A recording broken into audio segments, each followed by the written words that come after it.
When it comes to Frank Horrigan from Fallout 2, I don't think people really understand the type of demon that the Enclave had on their leash. Now, before he became this 12-foot tall walking apocalypse in a tin can, he worked for the Enclave. Specifically, he was part of their Secret Service protecting their president. Now, the Enclave doesn't really take it easy with their treatment of Wastelanders. The Enclave views themselves as the rightful heirs to the American Empire, and any Wastelander that gets in their way, or is just in general in the area, is completely expendable as far as they're concerned. Well, Frank did some shit that was so wild, it freaked them out. They demoted him because they didn't want him around the president anymore. Do you understand how wild your crimes against humanity have to be to have the Enclave's HR department on your ass? So while we don't know much else about him before he became this giant thing, we can at least safely assume that he was somewhat of a nasty individual. Well, guess what? He got stronger. God was clearly not happy with the wasteland that day because Frank came into contact with FEV. For the sake of this video, all you need to know is that FEV is the forced evolutionary virus. It's something that if humans come to contact with, they often wind up becoming a thing called super mutant. So Frank is in the process of becoming a diet Incredible Hulk. How else can things go wrong? The Enclave takes Frank and does a bunch of experiments on him to make him not just like a super mutant, but like a strong, even by their standards, super mutant. Like a super mutant. Okay, so they take this highly trained soldier who's pretty much not that stable, and they turn him into the Mike Tyson of super mutants.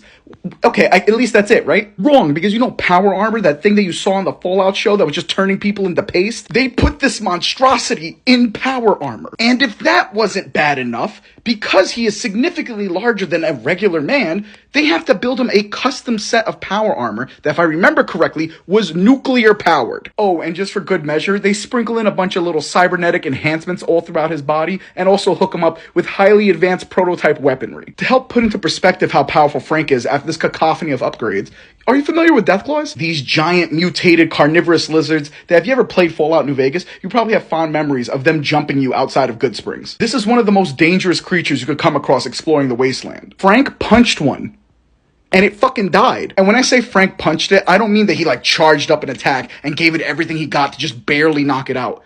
I mean, he swung one time at this thing, and it woke up in heaven. I don't even think it felt anything. Frankie, kind of a scary guy. If they ever do a Fallout 2 remaster, all I'm saying is that boss fight has to be ridiculous. I need his boss fight to have that same energy that Atom Smasher had in Cyberpunk Edge Runners. Like, as soon as he walks in the room, if I'm not immediately hyperventilating, you failed. How powerful was the protagonist of Fallout 2? If they were able to beat this guy, the Chosen One gotta be nasty.